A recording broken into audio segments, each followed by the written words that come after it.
एखादी व्यक्ती गेली आणि त्याचे डोळे खूप वेळ उघडे राहिले आणि कोणाला तरी ते नंतर मिटवावे लागले, तर आणि नॉर्मल जे डोळे दिसतात त्याच्यापेक्षा मोठे दिसले आम्हाला डोळे त्यावेळेला, तर समजावं त्याचा प्राण डोळ्यात निघून गेला. कोणाचाही शेवट हा अत्यंत दुःखदच असतो. अंत्यसंस्कार विधी कसे करायचे, काय काय बाबींचा काळजी घ्यायची, याबद्दल आज सविस्तर चर्चा वेदशास्त्राच्या सभेच्या कार्यक्रमात करण्यात आली. त्याचा हा भाग आपल्यासाठी. किंवा जे काही आपण संकल्प करतो याचा परिपाक काय, आता गुरुजींनी सांगितलं बघा प्राणायाम करणं, या सगळ्याचा परिपाक काय आहे की आपल्या शरीरातली 2 द्वारे ही आहेत कमरेच्या खालच्या बाजूला आहेत आणि उरलेली 7 द्वारे ही खांद्याच्या वरच्या बाजूला आहेत. गरुड पुराणामध्ये भगवान असं म्हणतात की जर का उत्तमांगातनं जर का जीव बाहेर पडला तर निश्चितपणे गरुडा तू समजायला हरकत नाही की त्याला सद्गती प्राप्त होईल, पण अधमांगातनं जर का जीव बाहेर पडला तर तो मात्र अधोगतीला जाईल असं त्यांनी सांगितलं. मग गरुडाने प्रश्न विचारला की देवा आम्हाला कळणार कसं की कुठनं जीव बाहेर पडला, तर त्यांनी त्याची जी लक्षणं सांगितली ती फार विशेष आहे की समजा एखादी व्यक्ती गेली आणि त्याचे डोळे खूप वेळ उघडे राहिले आणि कोणाला तरी ते नंतर मिटवावे लागले, तर आणि नॉर्मल जे डोळे दिसतात त्याच्यापेक्षा मोठे दिसले आम्हाला डोळे त्यावेळेला, तर समजावं त्याचा प्राण डोळ्यात निघून गेला. समजा जर का असं दिसलं की बाबा कानातून खूप घाण आलेली दिसली बाहेर, कानातून बाहेर पडला, 2 डोळे 2 कान ही 4 छिद्र झाली, त्याच्यानंतर 2 नाकपुड्या, जोरात श्वास घेतला गेला आणि एकदा सोडला गेला, पुन्हा श्वासच घेतला गेला नाही, समजावं की श्वासाद्वारे म्हणजे नाकातून तो जीव बाहेर पडला आणि तोंड जर का उघडच राहिलं ते आपल्याला नंतर मिटवावं लागलं, तर समजावं की मुखातून त्याचा जीव त्यातनं बाहेर पडला. आणि समजा जर का अधोभक्षण जे सांगितलेलं ते हे आहे की मृत्यूच्या वेळेला जर का लघुशंका आणि जर का उत्सर्जन जर का झालं शरीरातून, तर त्यावेळेला मात्र जर का त्याच्याबरोबर जीव बाहेर पडला तर मात्र तो अधोगतीला जातो. कारण आपल्या शरीरामध्ये अपान नावाचा वायू कार्यरत आहे आणि तो आपल्या नाभीपाशी आहे आणि प्राणवायू जो आहे तो आपल्या हृदयापाशी आहे. नेहमी क्रिया काय होत असते आपल्या शरीरामध्ये, प्राणवायू घेण्याचं काम करतो आणि अपान वायू ढकलण्याचं काम करतो. म्हणून प्राणाने आपल्याला आईच्या गर्भात असतानाच स्वीकारलेला आहे, पण या शरीरातून बाहेर आपल्याला जीवात्म्याला ढकलणारे तो अपान वायू ढकलणार आहे. पण आपण जर का साधक असू, प्राणायाम करत असू किंवा जर का आपण काही भगवंताच्या भक्तीमध्ये असू तर आपोआप आपला अपान कमी कार्यरत असतो आणि आपला प्राण कार्यरत जास्ती असतो. त्यामुळे अपान जेव्हा ढकलतो आपल्या प्राणाला बाहेर तेव्हा तो ऊर्ध्वगतीलाच ढकलतो, तो अधोगतीला ढकलत नाही. म्हणून गरुड पुराणामध्ये ही गोष्ट अत्यंत महत्वाची आहे. अजूनही 2 गोष्टी आहेत की मला त्या सांगाव्याशा वाटतात की आपल्याला असं वाटतं की हे सगळं समजून घेतलं पाहिजे. आणि कसं आहे, मृत्यू कसा येतो तर जेव्हा मृत्यू माणसाच्या जवळ येतो त्याच्या कितीतरी दिवस आधी विष्णू म्हणतात की तुम्हाला मृत्यू जवळ येतो आहे. तसं गुरुजी त्यांना काही लक्षणं सांगितली बघा, सगळी लक्षणं गरुड पुराणामध्ये आहेत बरं. त्या कानाचा आवाज, त्याच्यानंतर आपण जी साठी शांत करतो 70 75 या ज्या सगळ्या शांती करतो त्याच्यामध्ये एक शब्द आलाय बघा, ध्रुवादी अदर्शन. आपल्याला ध्रुवतारा विदाऊट चष्मा दिसेनासा झाला, हे सुद्धा एक मृत्यूच्या जवळ जाण्याचं लक्षण आहे. हे गरुड पुराणामध्ये आलेलं आहे. तर आधीपासून आपल्याला जाणीव व्हायला लागते. आणि जर का आपण पापी असू आणि पुण्यवान असू, दोघांच्या 2 गती आहेत, तर पापी जर का मनुष्य असेल तर त्याला यमदूतांचं दर्शन होऊ लागतं. मग मध्येच तो मनुष्य किंचाळतो, मध्येच रडतो, मध्येच एकदम कोणाशी बोलेनासा होतो, अशा संभ्रमित अवस्थेला जातो, घाबरतो, मध्येच त्याला शिशू होते.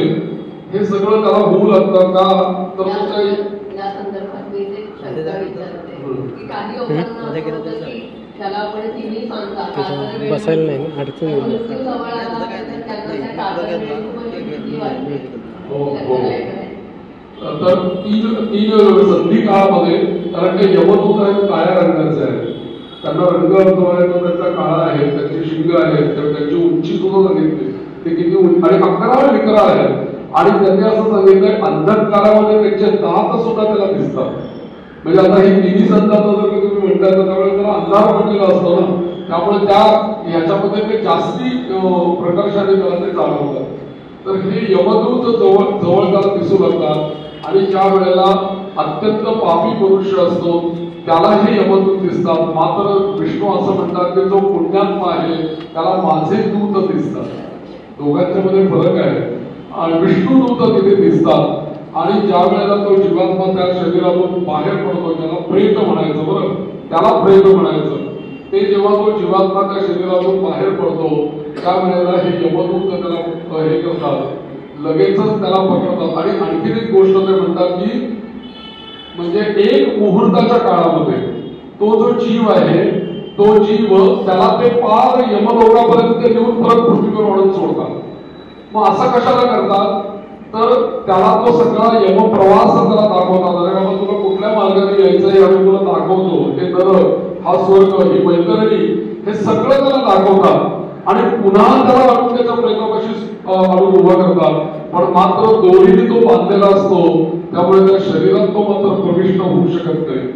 आणि बरोबर आत्ताच्या काळामध्ये जर का आपण बघितलं तर जवळजवळ 40 सेकंद आपण एखादी इंस्टाग्रामवर किंवा याच्यावर रील बघतो की नाही, छोटस 40 सेकंद आत्ताच्या भाषेत मी तुम्हाला सांगतो 40 सेकंद मृत्यूच्या आधी 40 सेकंदाचा एक रील प्रत्येकाला दाखवला जातो भगवंताकडे. आणि त्या रील मध्ये भगवंत काय दाखवतात की बाबा रे तू जन्माला आल्यापासून आतापर्यंत काय पुण्य केलं काय पाप केलं ते या ट्रेलर मध्ये बघून ठेव आणि लगेचच तुला पुढची गती काय आहे हे तिथे कळून येतं. आणि अंगुष्ठ मात्र जीव शरीरात बाहेर पडतो म्हणून सांगितलं. आपल्याला असं वाटतं की प्रेतात्मा बाहेर पडतो त्याचं उंची किती त्याचा कसा दिसतो काय, तर त्यांनी सांगितलं अंगुष्ठ मात्र तो जीव त्यातनं बाहेर पडतो.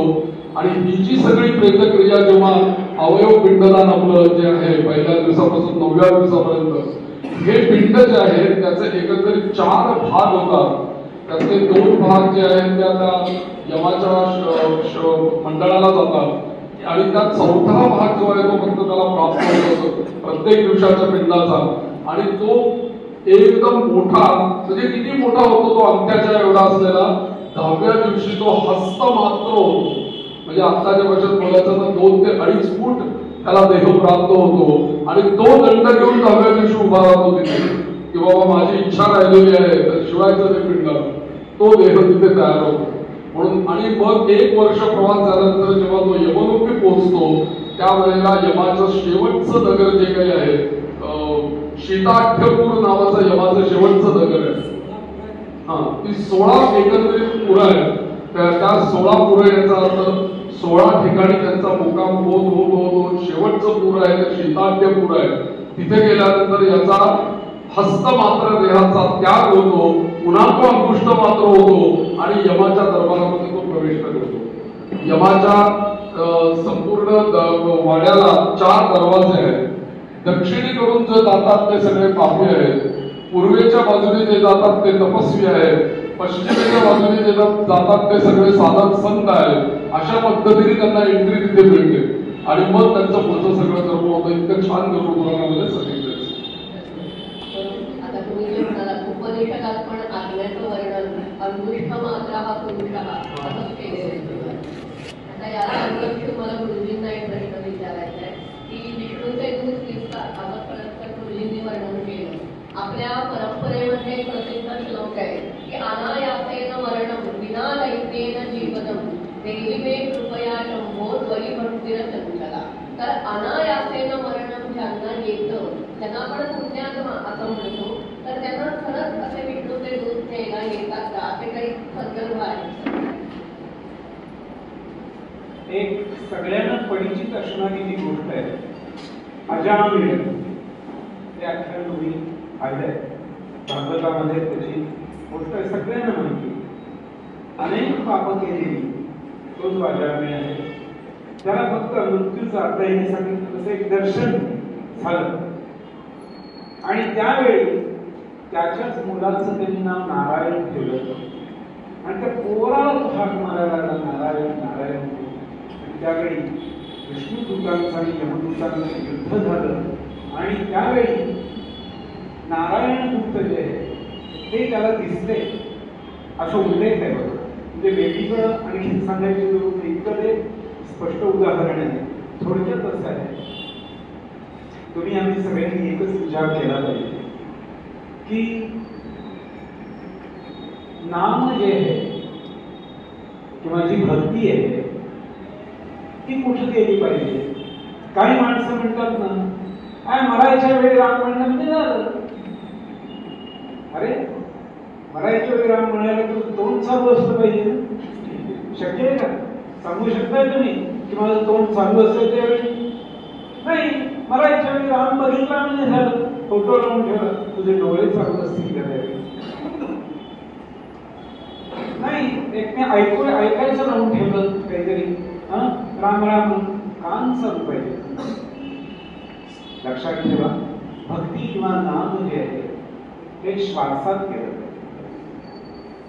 कारण शेवटपर्यंत हा तो श्वास आहे आणि तो सोडून जाणार.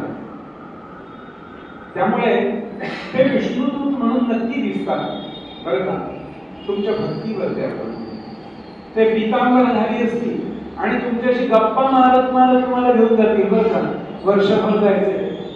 पण ते यमदूत जे असतील तर ते भयंकर दिसतील आणि शिव्या देत नाही, चापाने फोडत नाही. दोघांमध्ये फरक. मगाशी खळदकर मुलींनी जसं सांगितलं ना की बाबा ध्रुवादी आदर्शन कशी म्हणतात ना, ते ध्रुव हे नाकाच्या शेंड्याला सुद्धा म्हणतंय बरं. नाकाचा शेंडा म्हणजे सुद्धा आपला ध्रुव आहे, म्हणून तिथेही त्याचा संबंध कसा येतो. आणि प्राण कुठून गेला याचं जे मगाशी सांगितलं ना ते लक्षण, कानातून गेला ना तर कानाची पाळी काळी होती. थोड्या वेळात ही गोष्ट झालेली दिसते. आणि नाकातून जर प्राण गेला असेल तर नाकाचा शेंडा वाकडा होतो. मुद्दाम बघा, कुठं जर गेला तर अवश्य बघा, नाक जे आहे किती वाकडं झालेलं दिसते. हा एक लक्षण आहे. पण आणखी एक मजा सांगतो की 9 द्वारामधनं प्राण जातोय ठीक आहे, पण 10वं द्वार ठेवलंय, त्याचाही उल्लेख आहे. आमचे दत्ताशास्त्री सांगतील त्या बाबतीत, संन्यासाच्या बाबतीत सांगितलं. आणि इथे हे ब्रह्म कपाट असं म्हणते, हे फोडून तो प्राण निघून जातो. पण संन्यासाला जलसमाधी द्यायची किंवा त्याला भूमीमध्ये घालायचंय, त्याला जाळायचं नाहीये, मग काय करायचं. म्हणून इथे त्यावेळी शंखाने त्याचं मस्तक फोडायला सांगितलं. आणि शंखाने नाही फुटलं तर कुऱ्हाडीने फोडायला सांगितलं. इथपर्यंत सांगतो. तुम्हाला असं वाटेल की अरे हे इतके काय निष्ठूर झाले, नाही, त्याचं प्राणतत्व त्यांनी तिथं लिहून ठेवलेलं आहे. ही गोष्ट सुद्धा करायला हरकत नाही. आजकाल नारळ फोडतात डोक्यावर, ही गोष्ट आहे, ठीक आहे, असू दे. पण मी काशीला होतो बरं का, आणि जिथं राहत होतो तिथे पाळंदे नावाचे ग्रंथ काशी वासा करता आले. काय तिथे गर्भवास म्हणतात, 9 महिने राहिला. आणि एक दिवस ते म्हणले आज आम्ही जाणार, आज आम्ही जाणार सांगायचे. ते त्यांना काय वाटलं की जाणार म्हणजे आपल्या घरी जाणार म्हणताय. पण तुम्हाला सांगतो ते घरामध्ये बसले, ते स्नान संध्या झाली, ध्यान लावून बसले, ते खट्टकन आवाज आला, डोकं फुटवलं आणि प्राण घडून शकतं काय, एवढी महत्वाची गोष्ट. आता काय माणसाचं एकदा निवड झाला गेला, झालं सगळं. पुढची जी व्यवस्था आहे ना, आपण पुढच्या टप्प्यात गेलं पाहिजे. आता अंत्येष्टी प्रकरण बघतोय आपण, थोडं थोडं पुढे सरकलं पाहिजे. म्हणून एक लक्षात ठेवा, आम्ही ज्या वेळेला अग्नी देतो बरं का, त्यावेळी अग्नीची सुद्धा अनेक नावं आहेत. लग्न करायचं असलं तर योजक नामानं म्हणायचं. योजक हातोय तो जोडण्याचं काम करतो, हे नवरा बायको जोडायचं. आम्ही मुंज करायची समुपम नामानं म्हणजे म्हणतो. आम्ही एरवी शांती विधी करतो त्याला वरद नाम आहे. आम्ही वैश्वर्य करतो रुक्मद नाम, अग्नी तोच, नाव बदलली. इथे हा जो अग्नी आहे याचं नाव आहे क्रव्यात नामान अग्नी प्रतिष्ठा. क्रव्य आणि अद. अद म्हणजे मग भोजन आणि क्रव्य म्हणजे मांस. मांस भक्षक असा जो अग्नी आहे तो क्रव्यात नावाचा अग्नी आणि तो घरातून जातानाची गोष्ट आहे. बरं, मगाशी दत्ताशास्त्रींनी सांगितलं स्मशानात गेल्यानंतर ती जमीन खणायची म्हणजे ती एक वेदी तयार करायची. 6x3 तो जो आहे हा काय तो तेजा आहे हे ते तेवढं तसं करायचंय खणून. त्याच्यावर गोमूत्र शिंपायचं, त्याच्यावर गोमय त्याचा सडा घालायचा. आणि आणखीन एक गोष्ट सांगितली, मुद्दाम सांगतो आपल्याला, तिथं सुवर्ण शकल टाकायचे, सोन्याचे तुकडे बरं का तिथं टाकायला सांगितले.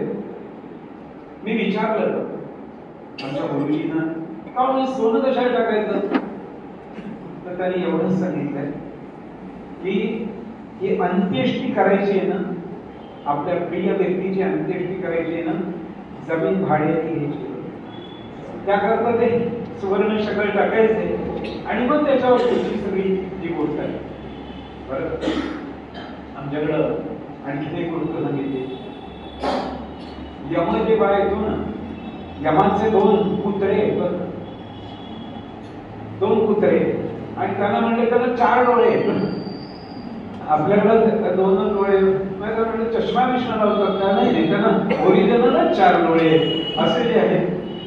एवढे श्वान यमरक्षिता चतुरक्षौ पथिरक्षी निर्चक्षस.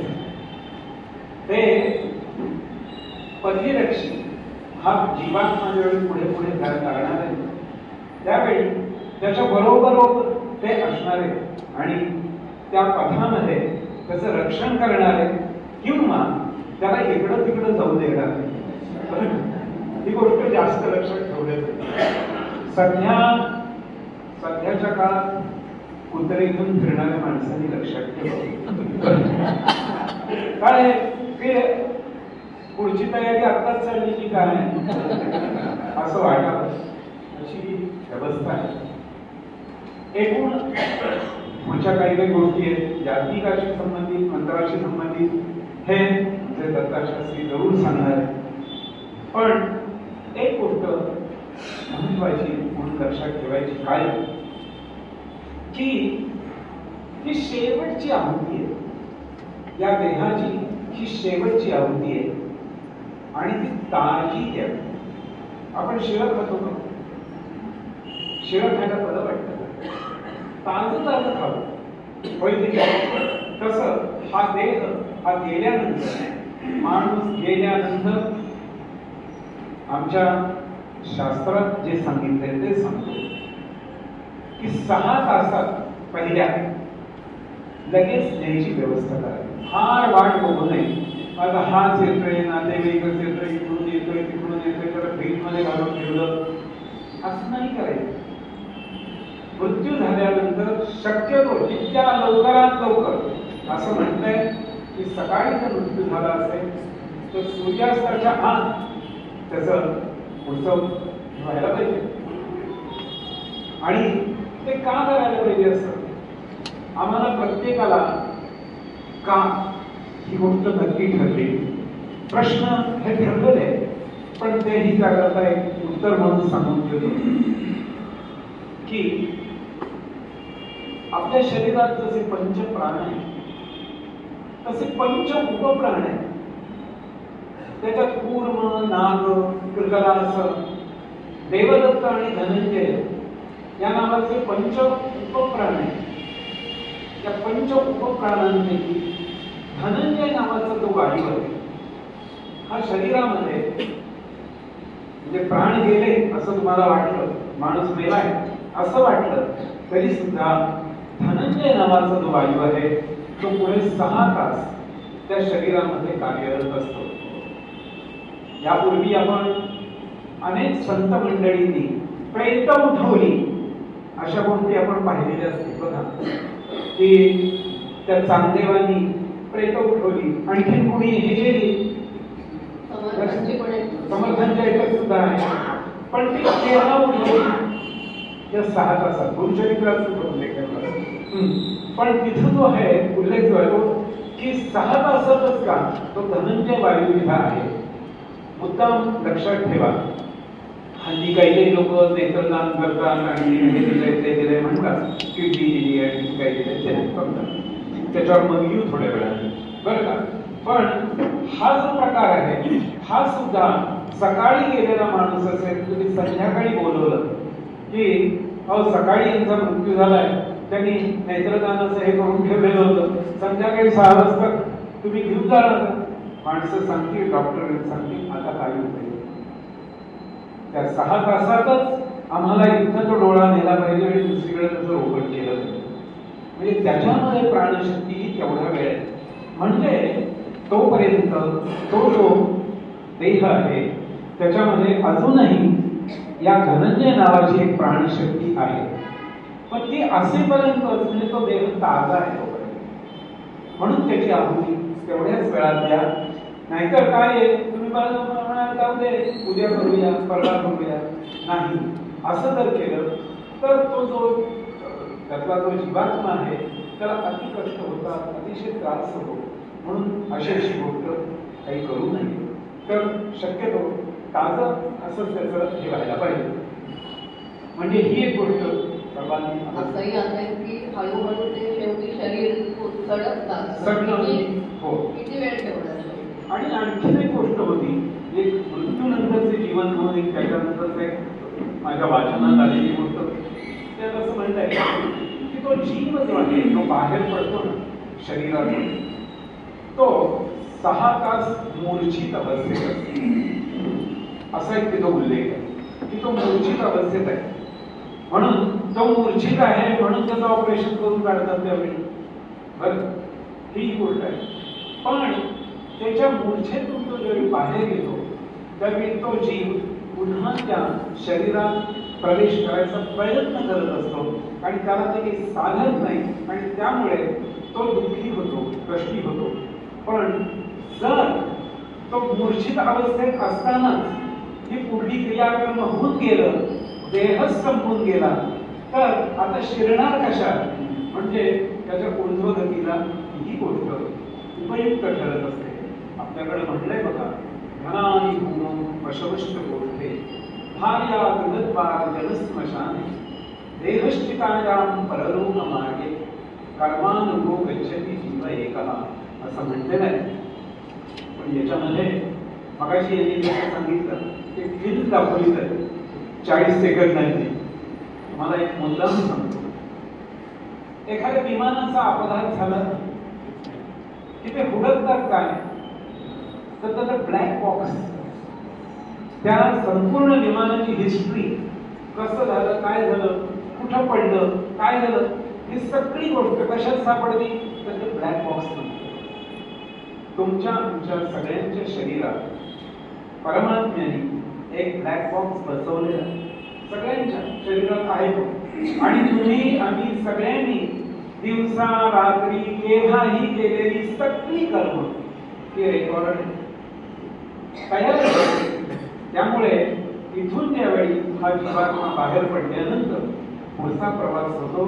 तर त्या चित्रगुप्ताच्या कॉम्प्युटरमध्ये ती चीप टाकली जाते तुमच्या शरीरातल्या ब्लॅक बॉक्स मध्ये.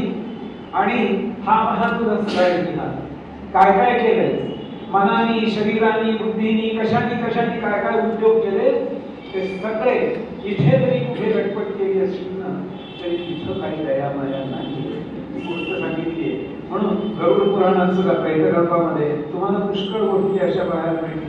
त्याला असे कष्ट देतात, कसं करतात, ते करतात, तळून काढतात, कापून काढतात, ते करतात, ते करतात पुष्कळ.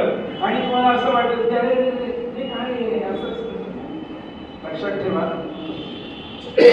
आपल्यासाठी नाहीये. बरं आपल्यासाठी ते नाहीये. का तर आम्ही काहीतरी वेळ त्याच्यासाठी दिलेला आहे. त्यामुळे इतके आणि वाईट नाही. जे तसे आहेत त्यांच्यासाठी ती गोष्ट आहे. म्हणून फार घाबरायचं कारण नाही. नाहीतर काय आहे, मृत्यूला घाबरणं हा जो प्रकार आहे हा जास्त कष्टदायक आहे. मृत्यू हा वाईट नाहीये, नाहीच आहे. इतकी गोष्ट सहज पाहिजे, बॅग भरून तयार पाहिजे, केव्हा येतं आणि त्याला विचारलं आलं पाहिजे ते लेट केलास, उशीर केला, म्हणून त्याकरता लक्षात ठेवा नथुराम गोडसेंच्या याच्यासाठी की फाशी द्यायला जो माणूस येतोय तर त्यालाच नाही आपल्या चाफेकडे बदलून बरं का. त्या गोष्ट अशी विचारली तर त्यांनी सांगितलं की अरे तुम्ही इतक्या वाजता ठरवलं होतं, इतका लेट का केला, म्हणजे अशी आपली तयारी पाहिजे केव्हाही की हा मी तयार आहे, तो केव्हाही. म्हणून संत मंडळींना त्याची भीती वाटली नाही, कोणाला कधीच नाही वाटली. आम्हाला भीती वाटते प्रत्यक्ष मृत्यूपेक्षा मृत्यूची भीती जास्त काळात झाली, त्याचा विचार नाही करायचा. मी आता घरातून बाहेर काढणं एवढी गोष्ट सांगितली, मग त्याच्यात आणखीन काय काय, पुरुष असेल तर त्याच्या मुखामध्ये पत्नीचं मंगळसूत्र घातलं जातं, आपण गंगा घालतो त्यावेळी त्याच्या मुखामध्ये, आणि त्यानंतर ते प्रेत जे आहे, आता याच्यामध्ये सुद्धा पुष्कळ वेळा असा उल्लेख येतो की त्याचं लोक दक्षिणेला करायचं का पहिले ह्याला करायचं, उत्तरेला करायचं, अशा अनेक गोष्टी शंका वेगवेगळ्या येत राहतात. आणि मग त्यानंतर पुढचा प्रवास हा सुरू होत असतो. पुढच्या प्रश्नासाठी तुम्ही आता जे म्हणाला दक्षिणेला मुख करायचं आहे, तर आश्वलायन सूत्रात असं म्हटलंय ना की प्रत्येक समूहानुसार स्थलकालानुसार वेगवेगळे भेद आहेत. भिन्नाः जातपदधर्माः ग्रामधर्माश्च तान् विवाहे श्मशानेच प्रतीयात् यत्तु समानं तद्वक्ष्यामः. त्यामुळे वेगवेगळ्या शहरामध्ये गावामध्ये या प्रेतधर्मामध्ये वेगवेगळ्या चालीरीतींचाही अंतर्भाव होतो. त्यामुळे त्या त्या प्रदेशानुसार थोडे भेद आपल्याला सापडतात, ते स्त्रीकडूनच आपल्याला पुढे जावं लागेल. आता मी परत एकदा वेदमूर्ती जोशी यांच्याकडे वळते, कारण म्हणजे प्रत्यक्ष जो काही पुढे दहन वगैरे केलं जातं आणि अवयव पिंड त्याच्याबद्दलचा जो तात्विक विचार तो कळंतर गुरुजींकडे मी नंतर वळणारच आहे. पण त्या अवयव पिंड पहिल्या दिवशी किती पिंड ठेवतात काय हे थोडक्यात जर सांगितलं तर बरोबर. आता तुम्ही प्रियसूत्रातलं जे संदर्भ दिले ते फक्त अंत्येष्टी, पण त्याच्यामध्ये मॅडम बोलताना विवाहाचा संदर्भ बोलले बरं का. त्या त्या ग्रामामध्ये विवाहालाही मतभेद होत असतात प्रत्येक गावात, त्याच्यामध्ये ते उल्लेख विवाह आणि ह्या याच्यामध्ये जनबौद्ध धर्म ग्रामधर्म असतो. आता प्रयोगामध्ये ज्यावेळी गुरुजी जसं सांगितले गोडबोले शास्त्री की कानाला वगैरे हात लावले ते याच्या मृत्यूच्या संदर्भात, तर आमच्या प्रयोगामध्ये असं सांगितलं गेलंय मृत्यू जवळ आलं की काही दानं करायला सांगितले की जन्म प्रवृत्ती अद्ययावत, जे जे आपल्याकडनं ज्ञान कामकाम सकृत असकृत हे जे सगळं आपण संकल्प सोडतो प्रायश्चित्ताचे, ते हयात असतानाच त्यांनी करायचे. पूर्वी काही वर्षापूर्वी असं मृत्यू जवळ आला की दान करायचे, त्यावेळी 1 नाणी 2 नाणी असं द्यायचं की मृत्यू जवळ आलंय की दान करताय. म्हणजे त्यावेळी गुरुजी लोक पण जाऊन दान घेऊन येतो. मग अशी आम्ही बोलताना असंच संदर्भ आला होता की अंत्येष्टीचे गुरुजी वेगळे असतात, याचे गुरुजी वेगळे नाही.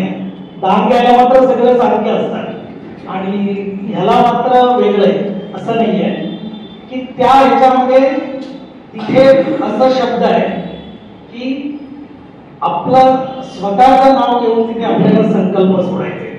एकदा देह तिथून आपलं निघून गेलं की मग प्रेतत्व सुरू होतो. मग अमुका भौतस्य अमुक प्रेतस्य असं त्याचं उच्चारण सुरू होतं. त्याच्या आधी काही प्रायश्चित्त सांगितले की मगाशी गुरुजी म्हणाले की पलंगावर जाऊ नये, खटवा मरणार, की खटवा मरणावरती पण जाणं म्हणजे दोष आहे. रात्री उदाहरणार्थ आता मगाशी गुरुजी सांगितले 6 तासाच्या आत आपल्याला इथून नाही, पण प्रयोगकाराने एक सुंदर हे करून ठेवले की सकाळी गेले तर सूर्यास्ताच्या आत हे दहन संस्कार करावा. जर समजा रात्री झाला आणि दिवसा झालं तर त्यांनी पंचगव्य स्नापन करून मग त्यांचं देह दहन करायचं. नाहीतर आपलं आलंय कधी आता जवळपास आम्ही आता मगाशी हजारो मंत्राग्नी केले म्हणले, बहुतेक त्यातले बरेचसे मंत्र आम्ही अशाच प्रकारचे केले आम्ही की फ्रीजमध्ये फ्रीजर काय ते त्याच्यामध्ये ठेवले. किती काही स्नापन म्हटलं तरी काही त्याला काही हे होत नाही. पंचगव्य स्नापन करण्याचा हेतू एवढाच आहे की ती संपूर्ण प्रेत शुद्ध व्हायला पाहिजे. मग अशी शुद्ध मनाने ते सगळं हे व्हायला पाहिजे. जसं ते प्रेताचं संपूर्ण पूर्वीच्या काळामध्ये स्नान पण घालायचं. हल्ली आम्हाला सांगतात की प्रोक्षण करा नुसतं. एक प्रयोगामध्ये संपूर्ण स्नपन सांगितलंय. एरवी पण स्नपन घालायचंय, पण इथे रात्री झालं मृत आणि दिवसा जर आपल्याला करायचं असेल तर स्नपन सांगितलंय पंचगव्याचं. आणि त्याच्यानंतर सगळे प्रायश्चित्त, काही गोदान सांगितलेले आहे आणि उत्क्रांत, ऋण, मोक्ष हे काही गोदान आधी आहे आणि काही गोदान नंतर आहे. वैतरणी वगैरे हे नंतर येतात. हे सगळं संकल्प प्रायश्चित्त हयात असताना सोडलं की त्याच्यानंतर त्यांचा मृत्यू झाला की पहिलं आपलं काम आहे की घरामध्ये जर ग्रहस्थ असतील तर त्यांच्या घरामधलं अग्नी यायला पाहिजे. म्हणून हे विवाहातला जो अग्नी आहे ते आपल्याला अग्नी नित्य उपासन, नित्य अग्नी सेवा करायची. हे आत्ताचे जे अग्निहोत्र ते नाही, विवाहातला अग्नी पाहिजे.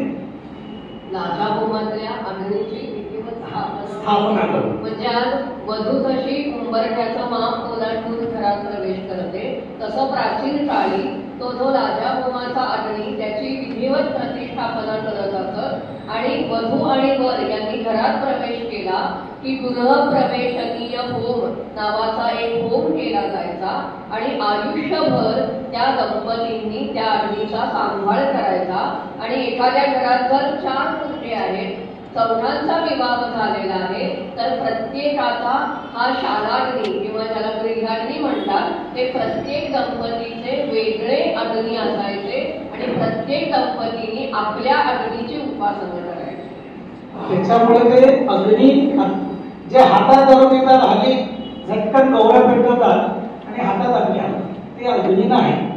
घरामधलं विवाहातलं अग्नी आहे. तर तेच गृहाग्नी तिथे औपासन घरी सिद्ध करायला लागतं आणि त्याच्यानंतर तिथे क्षौर वगैरे करून त्याच्यानंतर तिथून खरी त्यांची अंत्ययात्रा. हल्ली ॲम्ब्युलन्समध्ये नेत असल्यामुळे पटकन कळत नाही आपल्याला. तर आम्हाला असं एक प्रयोग करायला मिळालं की अग्निहोत्र्यांची पत्नी, तर आत्ता जे पुण्यातच आत्ताचे शंकराचार्य संकेश्वर पीठाचे, त्या त्यांचं अंत्ययात्रा त्या जसं प्रयोगामध्ये सांगितलंय, म्हणजे आपला लाकडी बैलाच्या ह्याच्यावरती आणि संपूर्ण अग्नी ठेवून, म्हणजे त्या प्रेताच्या बाजूने 3 अग्नी ठेवून गार्हपत्य, दक्षिणा आणि आहारणीय हे अग्नी ठेवून इथून म्हणजे आपल्या शनिवारपासून लोकमान्य इथपर्यंत अंत्ययात्रा त्याच पद्धतीने झालं.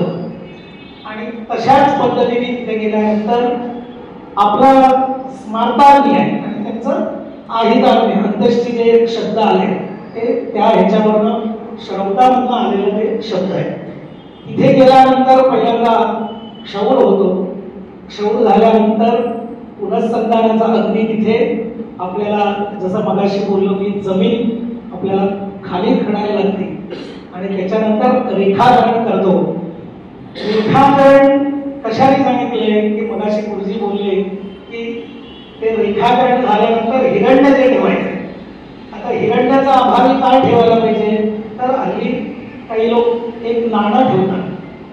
हल्ली ते खरं मला वाटतं नाणं ठेवण्याची गरज नाही किंवा नुसतं तूप टाकलं तरी पुरे. ते हिरण्य गुरुजीने सांगितलं तसं जमीन विकत घ्यायला पाहिजे, नुसतं देह तिथे हे करायचं नाही. म्हणून ते आपल्याला तिथे देहाचं तिथे संपूर्ण रेखाकरण आणि त्याच्यानंतर ते जे चित्र रचता ते कशासाठी कसे लोक पाहिजे, बस काहीतरी गप्पा मारतात असं नाही. जो चिताई कुशला कुर्या, म्हणजे जो चिते रचणार आहे तो प्रसन्न मनाने रचलं पाहिजे. ते संपूर्ण रचना झाली. मग आमच्या प्रयोगामध्ये असं प्रयोग आहे की 4 आहुती. एरवी सगळीकडे देवाबांना उद्देशून हवं नाही, पण इथे प्रेताला उद्देशून हवं नाही. त्या ह्याच्यामध्ये अग्निम कामम लोकम अनुमती, आणि इथे 5वी जी आहुती आहे प्रेताच्या उरसीवर आपण जे आहुती देतो ती तिथे प्रत्यक्ष त्या प्रेताचं नाव उल्लेख करून आपण तिथे आहुती देतो. त्याचं कारण असं आहे की अग्नीला आपण आहुती दिलेलं आहे आणि तिथून याच्यावर अग्नीला आपण आहुती दिली की तिथून ते आपल्याला प्रज्वलित करायला त्या प्रयोगामध्ये सांगितलंय की स्त्रिया असतील तर पायापासून आणि पुरुष असतील तर ते शिरसी म्हणजे डोक्यापासून अग्नी लावायचं. हे संपूर्ण स्मशानातलं काम झालं की काही वेळ तिथे थांबायला सांगितलंय की कपाळ स्फोटनानंतर. आता बरेच लोक हल्ली दुसऱ्यांनाच सांगून जातात की तुम्ही बघा आमचं कपाळ स्फोट होतं की, पण तसं नाही. जे करता आहे त्यांनी तिथेच थांबायचं आणि कपाल स्फोटनानंतर मग ते हे झालं. कपाळ मोक्ष मगाशी संन्यास प्रयोगामध्ये कपाळ मोक्ष तिथे तसं आहे, पण मगाशी काशीचंही उदाहरण दिलं की तिथे डोकं लगेच जागेवरच हे झालं, तर इथेही तसंच आहे. त्याचं कारण आहे की तिथे कन्फर्म झालं की आता इथून आपल्याला त्यांचा प्रवासाला सुरुवात. म्हणून ते आपण माठ जे घेऊन फिरवतो ते 3 प्रदक्षिणाला प्रत्येक याला मंत्र वेगळे आहे. वातास्ते वातुपतिपुण्य गंधारण, प्रत्येक 3ही मंत्राचे वेगळे वेगळे आहे. आणि ते झाल्यानंतर जो दगड जे फोडलेलं त्याला अश्मान असं म्हटलेलं आहे. तो अश्मान कुठे ठेवायला सांगितलंय, तर जिथे पुरुष असतील त्यांच्या डोक्यापाशी ते ठेवून आणि मागे न बसता जो मान त्याच्यावर फोडतात. मला असं वाटतं की त्या अश्मावरतीच पुढचे प्रयोग सगळे त्या ह्याच्यावरती होतात की ते होते त्या ह्याचा आत्मा. म्हणजे थोडक्यात की प्रेताचं जे हे आपल्याला आत्मा जो त्या ह्याच्यामध्ये अश्मामध्ये प्रवेश करायचं जे आहे, म्हणून तिथे अश्मा स्थापनेचं. आता या भागामध्ये ब्रह्मकर्म समुच्चयमध्ये वगैरे प्रयोगात नाहीये, पण काही होपाळी प्रयोगामध्ये अश्मा स्थापनेचंही मंत्र आहे. अश्मा स्थापन करायचं म्हणून तो जो पहिल्या दिवशीचा जो अश्मा आहे खाली बाहेर खिडकीला बांधून ठेवायला सांगतात ते खरं ते अश्मा. आणि त्यांचा हे आहे म्हणून प्रत्येक दिवशी आपल्याला नदीच्या तीरावर जाऊन चरुश्रवण करून आणि तिथे पहिल्यांदा श्राद्ध होतात. ते आद्यहनी शिर अवयव निष्पत्ती होतात. म्हणजे पहिल्यांदा डोकं आणि अवयव पिंडदानाला बाकी काही करायचं नाही, फक्त त्या पिंडदान करून नमस्कार केलं लगेच श्राद्ध येतो तो विषमश्राद्ध. विषमश्राद्ध हा प्रत्यक्ष गर्भवधू ठेवून आपल्याला करायचा. म्हणजे थोडक्यात ब्राह्मण माहिती, पण तो तिथे आपल्याला अशौच असतं म्हणून आपण त्या इथे दर्भाचं आपण ब्राह्मण करून त्यांची पूजा करून तिथे आपल्याला पिष्टपिंड दान करू. आणि पहिल्या दिवशी विषमश्राद्ध, पाथेय श्राद्ध. मगाशी गरुड पुराणामध्ये उल्लेख आले तसं मनुष्य लोकात प्रेत लोक हे पाथेय श्राद्ध. पाथेय श्राद्ध करायचं. आणि नग्न प्रच्छादन श्राद्ध, हे नग्न प्रच्छादन श्राद्धामध्ये विशेष करून आपल्याला असं उल्लेख येतो की बरेच शंकाही विचारतात आम्हाला, जसं देह आले तसं तुम्ही दहन करता, पण निर्णय सिंधूमध्ये असा उल्लेख आहे की ते तसं करू नये, काहीतरी वस्त्र पाहिजेच. म्हणून ते आपण ते नग्न प्रच्छादन श्राद्ध. आणि तिथे त्यांनी काही दान सांगितले. कांस्य, तिल, लोह, सुवर्ण, सोपानत्र सोदपात्र हे काही दान संकल्प जोडायचे, म्हणजे द्यायचं नाहीये तिथे. म्हणून लग्न प्रच्छादन श्राद्ध हे पहिल्या दिवशीचं विधी. इथे आपल्याला अवयव शिर अवयव विषम श्राद्ध पाथेय श्राद्ध आणि लग्न प्रच्छादन. दुसऱ्या दिवशी लगेच आपल्याला नदीवर जायचंय. परत हेच काम आपल्या हे अंत्यकर्म करण्यामध्ये आपल्या आई वडिलांना आपण काही सेवा देत असणार तर हे 13 दिवस, हे 13 दिवस ते आई वडिलांसाठीच द्यायचे. कारण असं आहे की एरवी काही मागत नाही, पण आता मात्र रोज आपल्याला पिंडदान करायचं आहे. आता त्याचं काळ आलंय आता 9, 10 एका दिवसात आणि हा नाही अयोग्य आहे, योग्यच नाही आहे आणि ते आम्हालाच करायला लावतात, तेही अयोग्य आहे. तिचं कारण असं आहे की जन्मानंतर बाळाला मात्र तुम्ही त्या महिन्यात वॅक्सिन घालता. तुम्ही एकदम घाला तिथे डॉक्टरांना सांगा आम्ही आता वर्षभर आम्हाला वेळ नाही आहे, तुम्ही आत्ताच सगळे वॅक्सिन घ्या. तसं नाही, हे अवयव पिंड तेवढंच महत्वाचं आहे. द्वितीय आहे आणि चक्षुश्रोत्र नासा अवयव निष्पत्त्यर्थ. दुसऱ्या दिवशी डोळे आणि हे, आणि तिसऱ्या दिवशी अस्थि संचयन घेतो आपण. त्या अस्थि संचयनामध्ये आपल्याला पंचगव्य प्रोक्षण आणि त्याच्यानंतर त्यांनी अनामिका अंकुष्ठ अस्थि कसे काढावे फार सूक्ष्म रीतीने सांगितलेले आहे. गुरुजी नंतर सांगतील ते कशा पद्धतीने प्रत्येक म्हणजे पायापासून वरती शिरापर्यंत कसं घ्यायचंय, की प्रत्येक ते अस्थि म्हणजे साक्षात तुम्हाला जसं रत्न उमलतात तसं ते यायचं. अस्थि बघा संपूर्ण अस्थि जळतच नाही, म्हणून ते काही अस्थि असे असतात की पांढर शुभ्र, आणि ते सगळं आपल्याला एकत्र घेऊन इथे तो खरा विधी आहे. आता आपल्याला लॉकर मध्येच भेटतात बरेचसे असते, तर जवळपास 1 पाऊण तासाचा विधी आहे. जे पहिल्या दिवशी आपण रेखाकरण केलेलं आहे, कालाय दहनपतये यमाय दहनपतये, ह्या सगळ्या देवतांना उद्देशून तिथे पिंडदान आहे. आणि ते पिंड कशासाठी आहे की तिथले स्मशानातले जे कावळे हे ह्यांच्यासाठी ते पिंड आहे. आम्ही प्रत्यक्ष ज्यावेळी करायला बसलं तर तिथे अनुभव येतो. कदाचित आम्हाला नंतर शांतही करायला लागते काकास्पर्शा, त्या बाजूनेच जात असतात. म्हणजे त्या रेखाकरणाचे जे पिंडदान आहे त्याला विसर्जन नाही आहे. प्रेताला उद्देशून जे पिंड आहे त्याचं विसर्जन आहे, पण त्या रेखाकरणाला उद्देशून जे पिंडदान आहे त्याला विसर्जन नाही आहे. ते तिथल्या देवतांना उद्देशून आहे. आणि हे सगळं अस्थि संचयन झालं की अस्थि संचयनामध्ये 3 प्रकार सांगून ठेवलेले आहेत की एक तर 10 दिवसाच्या आत लगेच तुम्ही अस्थि विसर्जन करा. शास्त्रामध्ये असंही सांगून ठेवलं की गंगेच्या काठी विसर्जन करा. आधी गंगेला जायचं म्हणजे आता सोपं झालंय, विमान वगैरे आहेत.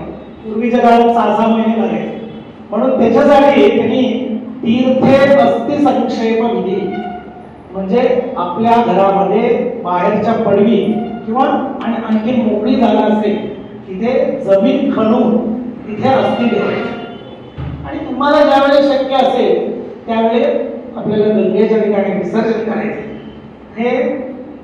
आणि लगेच 10 दिवसाच्या आणि शक्य नसेल आपल्या जे अनेक पूर्वी आता एकच मुलगा असतं म्हणून, नाहीतर पूर्वी 3-4 मुलं असले तर एक बाहेर जाऊन अस्थि विसर्जन करायचं. पण प्रयोगामध्ये असंही उल्लेख आहे सीमोल्लंघनही करू नये, आपल्या गावीच्या हद्द सोडून बाहेर जाऊ नये. पण प्रयोगामध्ये म्हणून त्यांनी तीर्थे अस्थि संक्षेप विधी सांगितलंय. तोही ठेवायला आपल्याला कमी वेळ लागतो, पण काढायला मात्र त्याचा प्रयोग मोठा आहे, त्याचं हवन आहे. आणि नंतर मग आपल्याला काशी प्रयाग तुम्हाला कुठे विसर्जन करायचंय तिथे विसर्जन करू शकता. का तिकडे विसर्जन करायचंय, तिकडे सगळे पितरांचं स्थान सगळं आणि मग ते त्या गरुड पुराणामध्ये सुद्धा होडीचाही उल्लेख आहे. आजपर्यंत तुम्हाला दानांमध्ये माहिती नसेल की होडी पण दान सांगितलंय. गाय जसं सांगितलं तसं होडी सांगितलंय. त्याचं कारण असं की नदी पार करायला होडीची आवश्यकता असते. म्हणून तिसऱ्या दिवशी आणि चौथ्या दिवशी चतुर्थे वार्षिक शिकटी आणि पंचमे उरु जानुजंगा, षष्ठे गुल्फपात मर्मादी, सप्तमे अस्थिमज्जा, अष्टमे नखरोगादी, नवमे मर्मवीर्यादी. हे संपूर्ण 9 दिवसाचा प्रयोग हे आपल्याला एका दिवसात जे करायचंय ते फार म्हणजे आता तुम्हाला लक्षात आलं असेल की मध्ये पहिल्या दिवशी विषमश्राद्ध सांगितलं, तर तिसऱ्या दिवशी परत विषमश्राद्ध आहे, 5व्या दिवशी विषमश्राद्ध, 7व्या दिवशी आणि 9व्या दिवशी. आणि हे सगळं नवमे मर्मवीर्यादी आणि 10वा जे हल्ली म्हटलं जातं ते 10व्या दिवशी सुद्धा क्षुत्पिपासा निवृत्त्यर्थम, म्हणजे त्या प्रेताला इथून आपल्याला मार्ग इथून त्याची जागी त्या ह्याच्यासाठी आपल्याला ते तिथेही अवयव पिंडदान झालं, मग काकबलीचा प्रयोग आहे. आधी आले की तुझी 10वं करून टाकायला असं नाही. 10व्याचं रोजचं मृत्तिका स्थान सांगितलंय. मृत्तिका स्थान अशासाठी आहे की आपल्या शरीर शुद्ध आणि प्रत्येक दिवशी आपल्याला मृत्तिका स्नान आणि जे अश्मा दिलेले त्याच्यावरती तिलांजली आणि तिलांजली झाल्यानंतर रोजचं अवयव पिंड हे नित्य मुलांनी करायचं कर्म आहे. आणि त्याच्यानंतर 10व्या दिवशी काकबली जे सांगितलेलं आहे की तिथे मधला पिंड फक्त प्रेताला उपदेश होते. नंतर प्रेत सखेभ्यः प्रेताधिपतके वैवस्वत यमाय आणि वायसेभ्यः. जर पश्चिमेकडचा जो पिंड आहे तो खरा कावळ्याचा पिंड आहे. आता पश्चिमेकडचा पिंड तुम्हाला कडेपर्यंतच गुरुजी सांगितलेलं असतं की उचलून तुम्ही बाहेर ठेवून या. तर ते बाहेर ठेवून बाहेर उचलले की आमच्या याच्यामध्ये पिंड विसर्जन झालं. म्हणून घरी श्राद्ध करत असेल तर तुम्हाला लक्षात येईल गुरुजी सांगतात मध्यम पिंडोद्धारण करशी. तुम्ही उचलले की जसं कावळ्याचं पिंड तुम्ही उचलून बाहेर ठेवायला गेले की तो विसर्जन झाले. शक्य तितका प्रयोग ते जागेवरच येऊन त्याचा स्पर्श व्हायला पाहिजे. त्याचं पश्चिम देशस्थम पिंडम वायसो यावत भक्षयती तावत तिष्ठेत. 10 दिवस जर तुम्ही आता इथे आपल्या इथे कावळे भरपूर आहे, पण काही भागामध्ये ज्यावेळी कोकण आणि इकडे मराठवाड्यात या भागात गेलं तर कावळे काय रोज येत नाही तिथे स्मशानावर. त्याच्यासाठीच रोज प्रयोग करायचा, म्हणजे रोज भात घालायचं रोज. आता काय घरामध्ये काय हल्ली वेगळे वेगळे प्रयोग आहेत की कोणी दोरी सोडलेली असतात, कोणी तिथे त्याच्या ग्लास मध्ये पाणी ठेवतात. आमच्या प्रयोगात नाही आहे पण एक रूढी आहे. पण तिथे प्रेताला उद्देशून आहुती म्हणजे भात हे करायचे, पण तो प्रयोगातच सांगितलेलं आहे. ते काही घरी करायला पाहिजे असं काही आवश्यकता काही नाहीये. तर या याच्यासाठीच तिथे रोज जर तुम्ही भात ठेवला तर ते कावळ्याला तिथे वासना लागते. असं वाटतं की मला न्याय याच्यामध्ये काकेभ्यः दधिरक्षंता असं एक न्यायाचं एक हे आहे. म्हणजे कावळ्याला दही प्रिय आहे, त्याच्यामुळे ते तुम्ही रोज जर तिथे भात घातला तर कावळा येतो आणि 10व्या दिवशी काकस्पर्श होणारच, जागेवरच होणार. हे उचलून ठेवायचं. मी आज प्रयोग सांगितलं म्हणून तुम्ही उद्यापासून त्यांना सांगायला नका, मग ते फार अवघड होऊन जाईल. काय म्हणजे ते प्रयोग सगळे हॉलमध्ये आणि बाहेर कावलं असतात तसं नाही. प्रयोगच आपल्याला आच्छादन वगैरे नसू नये या प्रयोगाला. बाकी सगळ्या प्रयोगाला आपल्याला आच्छादन कंपल्सरी आहे, पण या प्रयोगाला मात्र आपण आच्छादन नसलं तरी त्या ह्याच्यावरतीच करायचंय. म्हणून आपल्याला कावळा जिथे शिवतो, बरेच लोकांचं असं म्हणणं आहे की कावळा शिवले किंवा त्यांचं तृप्त झालं असं काय नाही. प्रयोग एकदा तुमचं सगळं झालं की ते तृप्त झालेलंच आहे. प्रयोग नीट व्हायला पाहिजे. तर प्रयोगच झाला तर कावळा शिवलं काय नाही शिवलं काय त्याच्याशी काही संबंध नाही. त्यांनी सांगितलेलं आहे कावळा हे हल्ली आपल्या म्हणजे प्रयोगामध्ये दिलेले आहे, पण धर्मसिंधूच्या ग्रंथामध्ये काकवली हा विषय आलेला नाही. कदाचित गरुड पुराणामधलं एक हे घेतले असतील असं मला वाटतंय. प्रयोगामध्ये फक्त ब्रह्मनाभ समुच्चयामध्ये प्रयोगाचं तर स्वतंत्र दिला गेलं, पण धर्मसिंधुकारांनी जे अंत्येष्टी प्रकरण सांगितले इथे कुठेही काकबलीचा उल्लेख नाही आहे. आणि इथे 10 दिवस आपल्या इथे पूर्ण होतात आणि इथे त्यांनी एक श्लोक सांगितलाय त्याचा मॅडम अर्थ सांगते.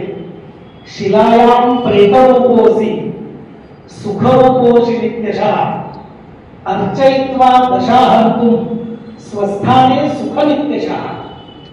म्हणजे ते जे अश्मा जो आहे ते अश्मा विसर्जन करायचा हा मंत्र आहे.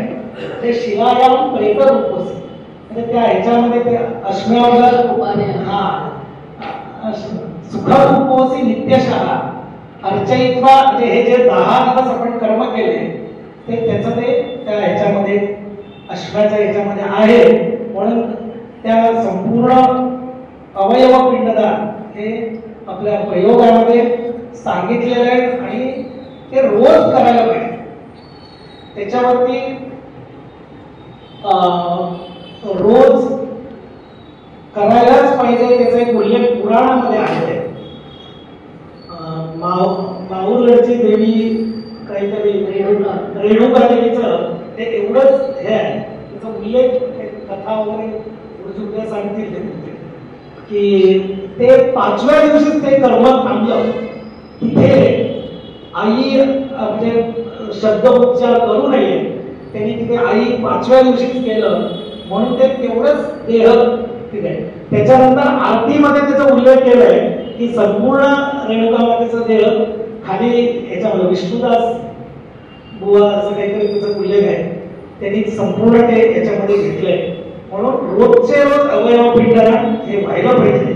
आणि त्याच्यानंतर 11व्या दिवशी आपल्याला शुद्धीकरण होऊन आपल्याला अग्नोम हे गोष्ट आणि जे काय पंचक त्रिपा झाली बरेचसे म्हणजे धनिष्ठा पंचक असतात. त्याच्यानंतर कृतिका पुनर्वसू उत्तरा विशाखा आणि उत्तराषाढा हे सगळे त्रिपाचे आहेत.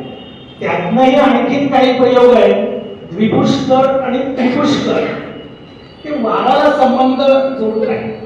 पण आता एवढं हे होत नाही. आता फार प्रसिद्ध आहे म्हणजे पंचगणी त्रिपा त्याच्याही तिथे पहिल्या दिवशीपासूनच सुरुवात होते. म्हणजे पंचगावात गेले तर तिथे त्यांचं प्रतिमा करायचं गर्भ त्याच्यावर नक्षत्रांचं आवाहन करायचं. थोडक्यात काय आहे वंश अरिष्ट व्यवसाय होता कामा नये म्हणून याचं एवढं प्रयोगामध्ये आहे.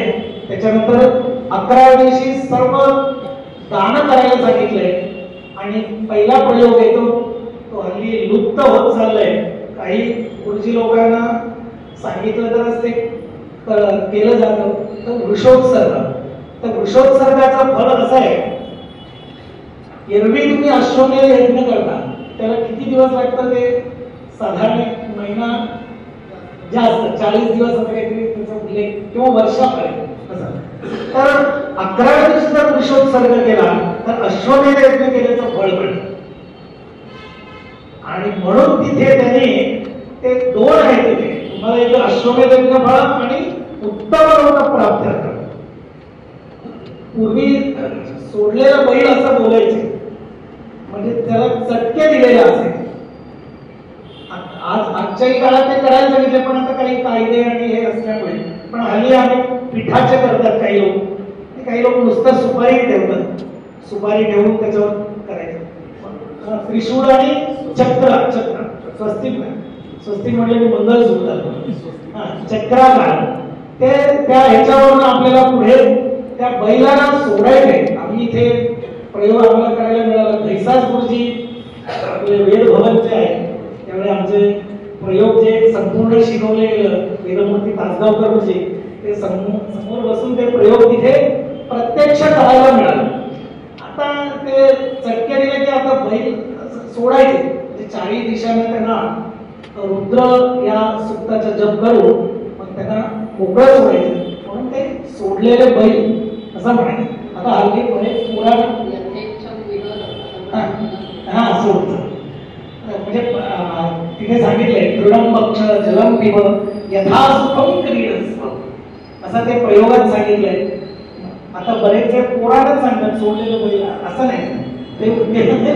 ते उल्लेख ते प्राचीन आहे बरं का, कोणीतरी आजकाल तयार केलेलं नाहीये. बैल सोडायचे ते प्रयोगावरून आलेले म्हणून ते त्या हिशोबाने ते वृषोत्सर्ग सगळ्यांना नाहीये, अपवाद आहे. सुवासिकांना करायचं नाहीये. तिथे सुवासिकांना का करू नाहीये, त्यांनी फक्त एक गोदान केलं तरी त्याचं सद्गती आहे असं त्यांनी उल्लेख आहे म्हणून सुवासिकांना नाहीये पण प्रत्येकाला आहे. आणि त्याच्यानंतर या बरेच वेळ झाला आता अंत्यकर्मामध्ये आणखीन एक विषय गेलो की ब्रह्मचारी मरण. तर ब्रह्मचारी गेलं तर काय करायला पाहिजे काय नाही. आता हे सगळं आपल्या ग्रहस्थांचं चाललं. तर ब्रह्मचारीमध्ये तिथेही त्यांनी गुरुजी महाराज सांगितलं का प्रत्येकाला एक अग्नी घेऊन दहन करायचे.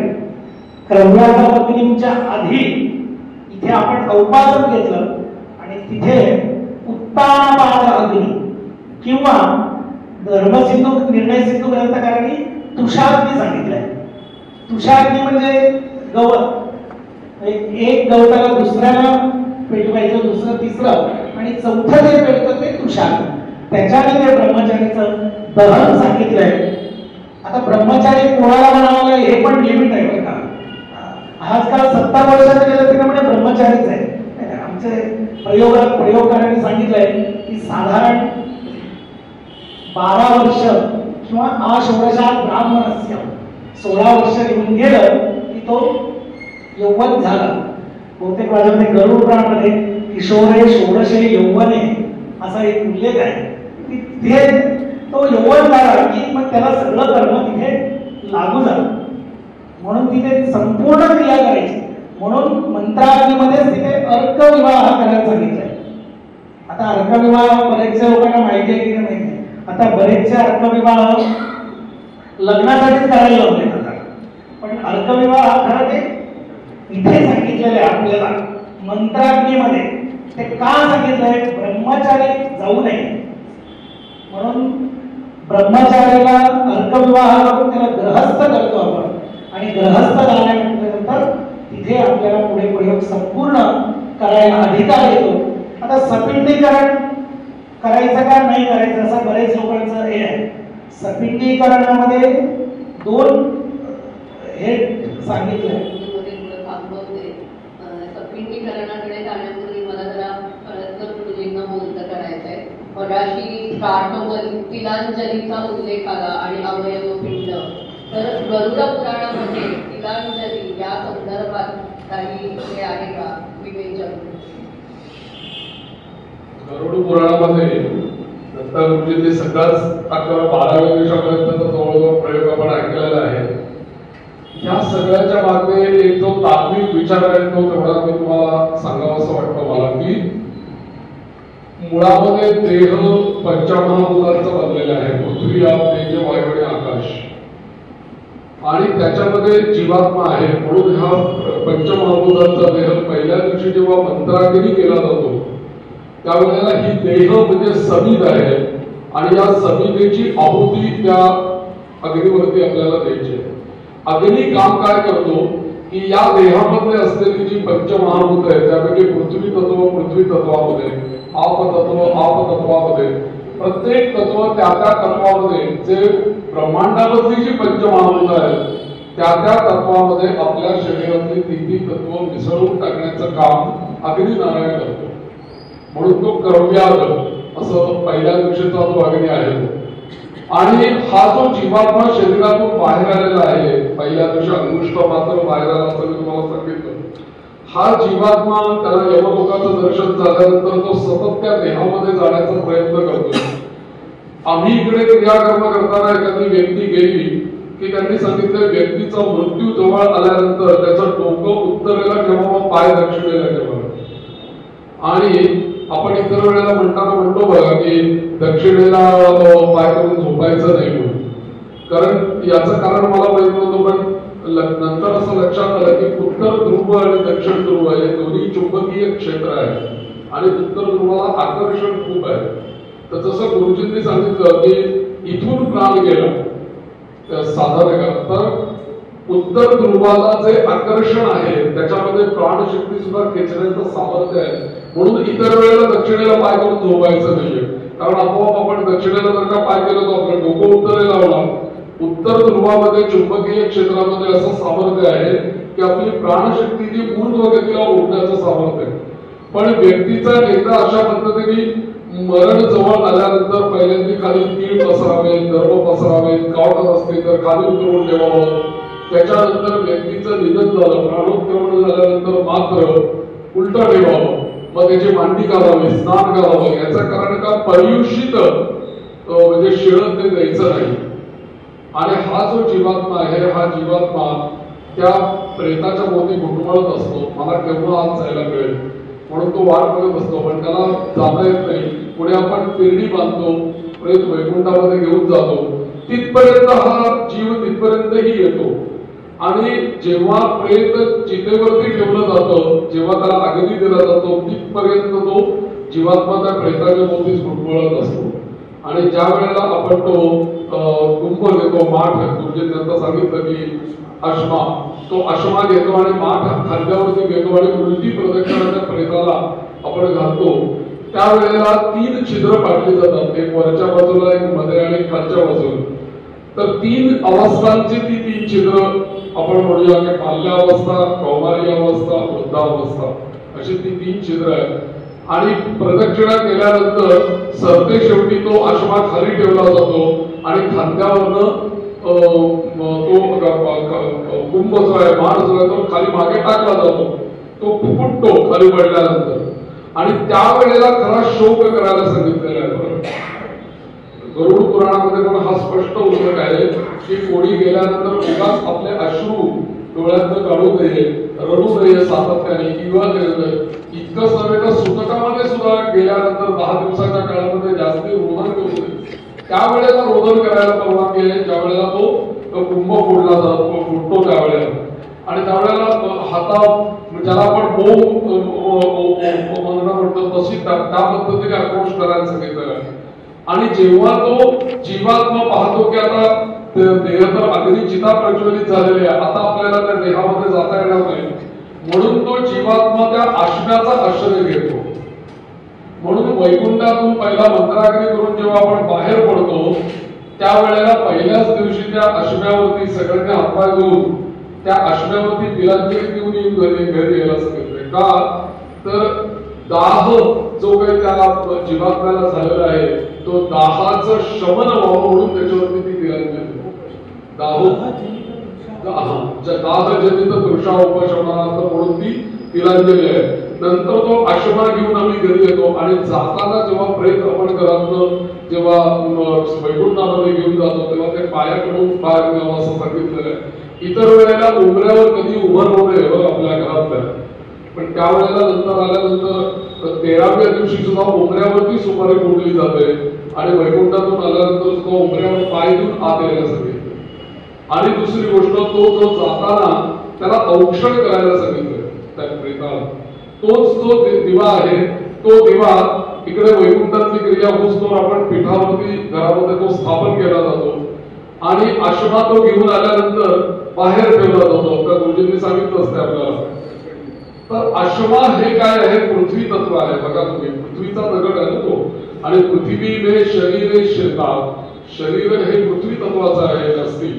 तर त्या पृथ्वी तत्वाचं शरीराचं प्रतीक म्हणून तो आश्मा आहे आणि त्याच्यामध्ये असलेला जीव तत्व जे आहे तो दिवा आहे. बरं का, इतके दिवस ते दोघं जण एकत्र राहत होते, परंतु एक घटना अशी घडली की दोघं जण आता विभक्त झालेले आहे. आपल्यावर जबाबदारी या क्रियाक्रमाची अशी राहते की या दोघांनाही सद्गती देणं. आणि म्हणून त्या क्रिया तशा आहेत. आणि म्हणून आपण गेल्यानंतर एखाद्या व्यक्तीला भेटायला गेलो, हाका मारणं म्हणतात त्याला मराठीमध्ये, तर हाकेला जर का आपण गेलो तर त्यावेळेला त्या सुतकामध्ये तो दिवा ठेवलेला असतो आणि त्याला आपण नमस्कार करतो, कारण ते त्यांचं स्वरूप आहे. मात्र काही वेळेला अशी घटना घडते की तो दिवा तिथं ठेवलेला असतो, मग तो दिवा दहाव्या दिवशी विसर्जन केला जातो आणि तो दिवा उचलल्यानंतर ते पीठ पसरलेलं असतं त्याच्यावरती, त्याच्यावर काही आकार निर्माण होतात.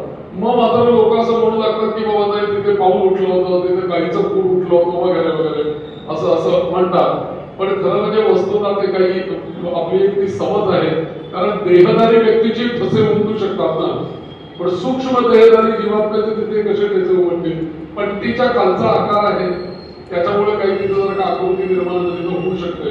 पण तो देह मात्र 9व्या दिवशीचं पिंडदान झाल्यानंतर तो हस्तमात्र देह तयार होतो तिथे. आणि अस्थि संचयनाचं आणि विसर्जनाचं गुरुजींनी आता सांगितलं, त्याच्याविषयी गरुड पुराणात मी तुम्हाला सांगतो की गरुड पुराणामध्ये अशी गोष्ट येते की नदीच्या काठी एक अर्धवट जळलेलं असं प्रेत आहे आणि 2 पक्षी ते प्रेताचं मांस लचके तोडून घेऊन जातात तिथं, असे हे आहे कथा. तर त्यातला एक पक्षी मोठा मांसाचा लचका तोडतो आणि आकाशातून उडू लागतो, दुसरा पक्षी त्याच्या मागे लागतो आणि दोघं जण नदी पार करत असतात. कुठली नदी तर गंगा नदी पार करत असतात. आणि गंगा नदी पार करत असताना दोघं जण आकाशामध्ये ते मांसावरून भांडतायत आणि त्या मांसाचा एक तुकडा तिथून त्यांच्या चोचीतून त्या नदीमध्ये पडतो, गंगेमध्ये पडतो आणि त्या जीवात्म्या त्याला गेलेल्याला जी दुर्गती मिळणार होती ती एकदम सद्गतीमध्ये परिवर्तित होती. तर तिथे गरुड विचारतो की याला तुम्ही सद्गती का दिली, तर त्या 2 पक्षाच्या भांडणातून त्याचा एक किती थोडस बारीकचा अस्थि असेल ती त्या गंगेमध्ये पडली, म्हणून त्याला सद्गती प्राप्त झाली. इतकं त्या गंगेमध्ये अस्थि विसर्जन करण्याचं महत्व आहे. आणि मग तो अश्मा जो आहे त्या अश्म्यावरती आपण अश्म्याला स्नान घालायचंय, आपण स्नान करायचंय, आपण अश्म्याला माती लावायची, आपल्याला लावून घ्यायचे, त्याच्यावर पाणी घालायचं, आपल्याकडे रोज तिलांजली त्या अश्म्यावरती द्यायची.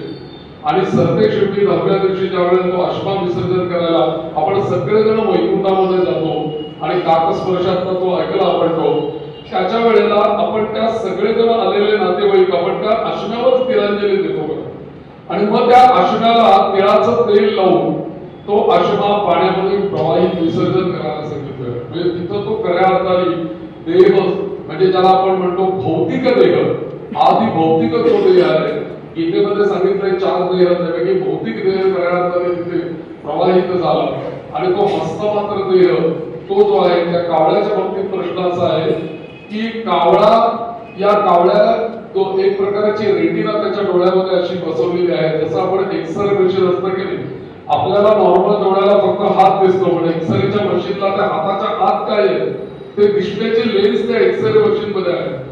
तसं त्या कावळ्याला एकाच वेळेला 2 देह बघण्याचं सामर्थ्य त्या कावळ्याच्या रेटिनामध्ये आहे. तो सूक्ष्म देह म्हणून बघू शकतो, ज्याला आपण आज ऑरा म्हणतो. बरं का, मला इतके दिवस माहिती नव्हतं हा ऑरा म्हणजे काय. आमच्या सहकारनगरला पण एक ऑरा फोटोग्राफी आहे, मला वाटतं गावातही ते कुठेतरी शरीरातला ऑरा फोटोग्राफी आहे. ऑरा फोटोग्राफी मध्ये स्थूल देहाचे फोटो निघतच नाही. आपल्या भोवती असलेलं आवरण जे आहे सूक्ष्म देहाचं 4 वलय आपल्या भोवती आहेत त्याचेच फोटो काढले जातात. मग मला तुम्ही सांगा, जेव्हा वैकुंठामध्ये पंचमहाभूताचा देह विलीन झाला, शिल्लक काय राहिला असं लोक विचारतात. हा ऑरा शिल्लक राहिला माणसाचं मन शिल्लक राहिलं, जीव शिल्लक राहिला, वासना शिल्लक राहिली. आणि हा जो कावळा आहे हा बरोबर ऑरा त्याला दिसू शकतो. म्हणजे हा सूक्ष्म देह दंडधारी, त्याला दंड पण दिलेला आहे, त्याला छत्री दिलेली आहे, सगळं दिलेलं आहे त्याला.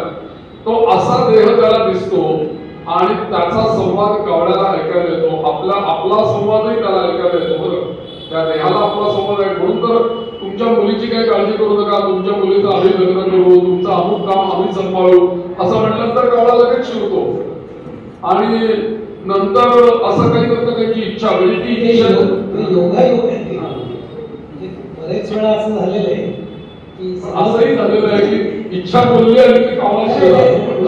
बरोबर आहे, पण ते योगायोग म्हणायचं. असं ते ह्याच्यात वेगळंच असं. पण त्या मात्र रामायणामध्ये पण त्याचा एक उल्लेख होतो की त्याला असा आशीर्वादच मिळालेला आहे की कावळ्याला आशीर्वाद मिळालेला आहे की बाबा रे, म्हणजे तो अशी कथा आहे की राम आणि सीता एकत्र बसले, त्याला कावळ्याने पाहिलं म्हणून ते अंधळा होशील तू म्हणून त्याला शाप दिला.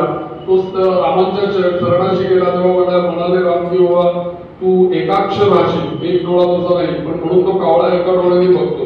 पण मात्र त्याला काक भुशुंडी म्हणून एक रामायण स्वतंत्र आहे, काक भुशुंडी संवाद जातो, तर त्याच्यामध्ये मग त्यांनी स्पर्श केल्याशिवाय मोक्ष आहे, म्हणून तो काक स्पर्श आहे त्याच्याबद्दल उल्लेख. आणि असंही असेल की पशु पक्ष्यांना माणसांपेक्षा त्याला Sixth sense. तो अधिक असतो, त्यामुळे भूकंप वगैरे त्याचा अधिक सेन्स तसा हा सूक्ष्म देहाचं ज्ञान त्याला होत असलं पाहिजे. आणि म्हणून तो सांगितला की याच्यामध्ये आणखीन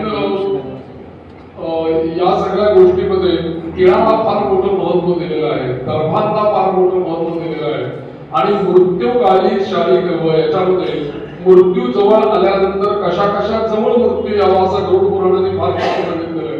ते हातामध्ये शाळीग्राम जर का असेल तर कशी गती प्राप्त होईल, म्हणजे मृत्यू जर का जवळ आला तर त्यांनी तर असं सांगितलं की त्या विष्णूंची पूजा करावी आणि ते विष्णूंचं तीर्थ त्याच्या मुखामध्ये घालावं शाळीग्रामाचं, असं पण सांगितलेलं आहे. पण नसेल पूजा करता येत तर त्याच्या पुत्राधिकांनी पूजा करावी शाळीग्रामाची, किंवा ती शाळीग्रामाच्या सन्निध त्याला मृत्यू यावा हे पण सांगितलं नाही, तर त्याच्या हातात शाळीग्राम द्यावा आणि मृत्यू यावा. दुसरी गोष्ट तुळशी वृंदावनापेक्षा मृत्यू यावा. तिसरी गोष्ट ज्या ठिकाणी तीळ पसरून ठेवलेले आहेत, दर्भ पसरून ठेवलेले आहेत, अशा याच्यावरती त्याला मृत्यू यावा. याचं कारण का, दर्भ ही वनस्पती जी आहे त्याला अमृताचा स्पर्श झालेला आहे. हे अमृत जे काही आहे कुंभातनं जेव्हा समुद्र मंथनातून निर्माण झालं, ते अमृताचे जे काही थेंब जमिनीवरती सांडले त्यातला एक थेंब त्या दर्भांवरती पडल्यामुळे दर्भ कधीही निर्माल्य होत नाही. फक्त आसनाचे दर्भ जे आहेत ते निर्माल्य होतात आणि पिंडाखाली जे काही ठेवलेले आहेत ते दर्भ निर्माल्य होतात. बाकी आपण दर्भ पुन्हा पुन्हा वापरू शकतो. आणि ते अमृतत्वाला तो जीव देण्याकरता ते दर्भ. आणि तिळाच्या बाबतीत गरुड पुराणामध्ये भगवंत असं म्हणतात की हे तीळ माझ्या शरीरापासूनच निर्माण झालेले आहे, माझ्या शरीरापासून निर्माण झालेले ते तीळ. आणि 3 प्रकारचे तीळ गरुड पुराणात सांगितले आहेत, पांढरे, तांबडे आणि काळे. 3 प्रकारचे तीळ जसे या गरुड पुराणामध्ये सांगितले. ते तीळ भरपूर पसरावे, त्याच्यावरती त्यांना झोपवावं, त्याच्यावरती त्यांना मृत्यू यावा, असं पण या गरुड पुराणामध्ये सांगितलंय.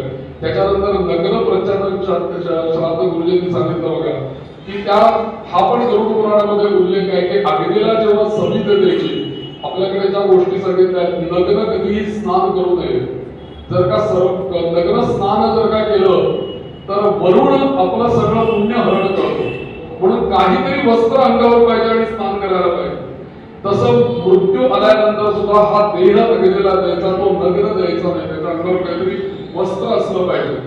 आणि त्या वस्त्रामध्ये सुद्धा इतर वेळेला आपण धुतलेलं वस्त्र घालतो, इथे कोरू वस्त्र घालतो आणि अंगावरती वस्त्र आपण कधी फाडत नाही, ते अशुभ आहे. पण इथे मात्र त्या प्रेताला ते वस्त्र जे घातलं जातं ते घातल्यानंतर त्याचा चौथा भाग तो उत्तरीय म्हणून कापायला सांगितलेला आहे.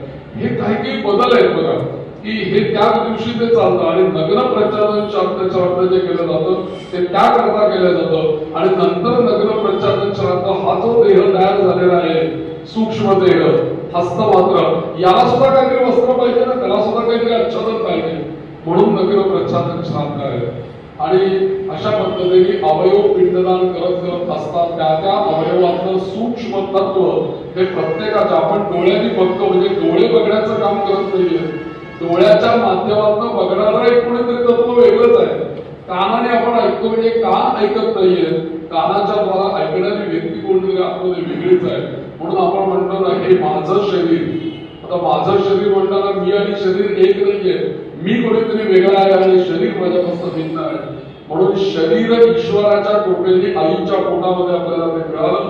पंचमहाभूतांकडनं ते आपण पुस्तक घेतलं. ते आपली जबाबदारी आहे की ते व्यवस्थित जसं आपल्याला मिळालं तसं त्याला परत देणं, ही आपली प्रत्येकाची जबाबदारी आहे. आणि म्हणूनच पंचतत्वामध्ये अमुक एक व्यक्ती विलीन झाली असं पेपरमध्ये पण येतं किंवा फोटोमध्ये पण खाली लिहिलं जातं. म्हणजे खऱ्या अर्थाने ते विलीनीकरण देहाचं पण म्हणजे शव आणि प्रेतक्रिया आणि पितृक्रिया अशा सगळ्या गोष्टींचा समावेश या पहिल्या दिवसापासून ते 13व्या दिवसापर्यंत होत असतो. आतापर्यंत तिघांच्याही पर्यंत विषय इतका रोचक आहे, वेळेची मर्यादा पण आहे. तर थोडक्यात मला वाटतं की सपिंडीकरण एकोदिष्ट याच्यावर थोडक्यात विवरण करावं. एकोदिष्ट श्राद्ध आपल्याला 11व्या दिवशी सुरुवात होते. खरं तर तिथे क्रिया थांबलं पाहिजे. 11व्या दिवशी थांबलं की ते वर्षभर आपल्याला मासिक आहे. मगाशी 16 पुरा जे सांगितलंय ते प्रत्येक मासिक करायला 16 मासिक आहेत. प्रत्येक मासिकाच्या ठिकाणी त्या गावाचं नाव आहे. एक गंधर्वपुरा आहे, सौम्यपुरा आहे, अशा 16 पुरा आहेत. आणि तिथे गेल्यानंतर तिथे जे गेलेले व्यक्ती आहेत, उदाहरणार्थ वडील असतील किंवा मातोश्री असतील, ते विचारणार कोणीतरी मासिक केलेत का, असा पुराणामध्ये गरुड पुराणामध्ये उल्लेख आहे. तर ते मासिक तिथे म्हणून आपलं कर्तव्य की त्या महिन्यातच करायचं. म्हणून ते वर्षांती सपिंडीकरण आपल्याला करायला सांगितलंय. असंही उल्लेख आहे की वर्षापर्यंत अशौच घराण्यामध्ये कसं चालणार, एकोदिष्टाने आपल्याला करायला लागेल प्रेताचा उद्देश तेवढं काळापुरतच त्याला अशौच राहणार. पण त्यांनी असं सांगितलंय की गरुड पुराणामध्ये द्वादश प्रशस्त म्हणजे 12व्या दिवशीच तुम्ही सपिंडीकरण करा आणि 11व्या दिवशी अग्नौमहेकोदिष्ट झालं की वसुगण रुद्रगण हे श्राद्ध आहे. आणि ते झाले की षोडशी मासिक श्राद्ध. आणि षोडशी मासिक झालं की लगेच आपल्याला सपिंडीकरण करायला अधिकार प्राप्ती होतो. म्हणजे हल्लीच्या भाषेमध्ये सांगायचं म्हणजे अटकपूर्व जामीन म्हणतात बरं का. म्हणजे लौकिक शब्द वापरला. त्याचं कारणच आहे की 16 वर्षभराचे मासिक आपण आज करणार पण मिळणार त्यांना त्याच वेळेस. म्हणून पूर्वी वर्षापर्यंत घरामध्ये मंगल कार्य करू नये हे स्पष्ट शास्त्राचं वचन आहे. सपिंडी वर्षांती होती. आता आपल्याला 12व्या दिवशी सकाळी सपिंडी करायला लागते. कारण मगाशीच म्हटल्यासारखं सूत्रामध्ये जनपद धर्म ग्राम धर्म असतं की तिथलाही आपल्याला संप्रदाय बघायला पाहिजे की एकच जर गुरुजी असते तो तर अशौच राहिला वर्षभर, पण गावातली पूजा कोण करणार. म्हणून गरुड पुराण हे पुराण म्हणजे नंतरच्या ह्याच्यामध्ये विचार करून त्यांनी 12व्या दिवशी सपिंडीकरण करा. आणि सपिंडीकरण झालं. सपिंडीकरण एवढं याचा उद्देश की प्रेताला पितृलोक प्राप्ती होण्यासाठी त्यांच्या पितरमध्ये त्यांना संयोजन करायचं हे सपिंडीकरणाचं हे आहे. तिथे प्रत्यक्षात करायला क्वचित हे मिळतं. प्रयोग करायला आपल्याला हल्ली चटा गर्भावरतीच ब्राह्मण घेऊन आपण हे सपिंडीकरण करतो. सपिंडीकरण एकदा प्रेतवर्ण आपण ते पितृपितामह शब्द आले की त्याला पार्वण हे असं उल्लेख झालं की पार्वण उल्लेख झाला म्हटलं की तुम्हाला घरामध्ये शुभ कार्य करायला परवानगी मिळते. कारण सपिंडीकरणामध्येच आपल्याला आत्मानंकृत्य म्हणजे तिथेच गंधाला होतो आपण. 13वेला होतो हा विषय वेगळा, पण सपिंडीकरण श्राद्धामध्येच त्याचा उल्लेख आहे. आणि सपिंडीकरण झालंय म्हणून परत पाथेय श्राद्ध करायचं. पाथेय पहिल्यांदा केलंय मनुष्य लोकात, प्रेत लोकात. आता प्रेत लोकात पितृलोकात जाण्यासाठी म्हणून वर्ष श्राद्धाच्या आदल्या दिवशी ते पितृलोक प्राप्ती होत. करणार आपण 13-12 दिवशी, पण त्याचा प्रवास जो आहे तो वर्षपर्यंत चालणार. कितीही काही केलं तरी सपिंडीकरण जरी आपण 12व्या दिवशी केलं तरी सुद्धा आपल्याला वर्षापर्यंत कुठल्याही शुभ कार्याला आपल्याला परवानगी नसते. आता ते झाल्यानंतर धर्मसिंधू ग्रंथाने परत एक उल्लेख करू की सगळे मासिक 13व्या दिवशीच करा. 13व्या दिवशी करा नाही, पहिला मासिक येतो 27व्या दिवशी. की आता इथे आपल्याला पुण्या ह्या भागामध्ये आपण 13व्या दिवशी करतो, पण काही भागामध्ये अजूनही आहे त्या महिन्याला पूर्ण मासिक म्हणजे 27, 30, 45, त्यानंतर 60, 90, 169 असं प्रत्येक मासिकाचं दिवस हे जे मासिक आहेत हे दिवसावर जातात.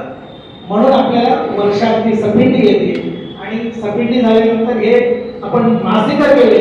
इथे मासिकामध्ये उल्लेख आहे ब्रह्मधर्म समुच्चय की नांदी श्राद्ध अधिकार येण्यासाठी मग ते झाल्यावर मग शुभ कार्याला परवानगी मिळाली असं म्हणून पुढे आपल्याला हे प्रयोग सपिंडीकरण झालं. पाथेय झाल्यानंतर निधन शांत. सकाळी आपल्याला घरामध्ये आपण सगळे वस्त्र आपण 10व्या दिवशी झाल्यानंतर शुद्धीकरण केलेलं असतं आणि 13व्या दिवशी शंतातीय सूक्तांचा जप सांगितले आहे. त्या शंतातीय सूक्तांचा जप करून घरामध्ये नियमाने 11व्या दिवशी दानाचा संकल्प सोडलेला आहे. पण दानाच्या त्या दिवशी आपल्याला होत नाही म्हणून आपण 13व्या दिवशी हे सगळे दान पूजा करून झाल्यानंतर ते सगळ्या ब्राह्मणांना ते सूक्तांचा जप आणि जप झाल्यानंतर सगळ्यांना दान आणि मगाशी गुरुजी सांगितल्यानंतर उंबरठ्यावर सुपारी फोडून त्या म्हणजे मंगल कार्याला आरंभ करायचे म्हणून उंबरठ्यावरती थांबू नये म्हणून ती सुपारी फोडून शुभ कार्याला सुरुवात करतात. मग इतके 13व्या दिवसापर्यंत हा विधी इथे समाप्त झाले. याच्यामध्ये अजूनही प्रश्न विचारलेला नाही पण मी थोडक्यातच माहिती देतो की नारायण बली ते उद्या घ्यायचं. हा ठीक आहे. पण आपण या गोष्टी थोड्या वेळाने थांबतोय पण एवढी गोष्ट करणं आवश्यक आहे. मगाशी गुरुजी सांगितलं की मस्तकाचं स्फोटपर्यंत थांबावं. का थांबावं त्याचं कारण तुम्ही जर सगळे निघून गेलात तर यातलाच काहीतरी अवशिष्ट भाग शरीरातला हाडं जे यातलं कोणी जरी पळवून नेलं तर त्याच गोष्टी अभिचार कर्मकर्ता वापरल्या जातात. म्हणून मस्तकाचा स्फोट होईपर्यंत ज्याला थांबावं त्या आवर्जून सांगितलेलं आहे. नाही तर जादू टोणा किंवा काळी विद्या याचा वापर करण्याकरता अशाच हाडांचा वापर केला जातो. म्हणून यासाठी मस्तकाचा स्फोट होईपर्यंत थांबा ही गोष्ट आहे. मगाशी खळकर गुरुजींनी सांगितलं त्याप्रमाणे आश्मा जो आहे पृथ्वी तत्वाचं स्वरूप आहे आणि ती आधी गेली आणि ज्यावेळी समुद्रावर दहन करून आल्यानंतर जवळजवळ म्हणजे ही गोष्ट सकाळी 9 वाजताची आहे आणि त्यानंतर कुठून तरी एक बैल ते चितेसमोर येत बसले आणि जवळजवळ म्हणजे असं म्हणायला लागलं संपूर्ण ती शिकार शांत होईपर्यंत तो तिथे येऊन बसलेला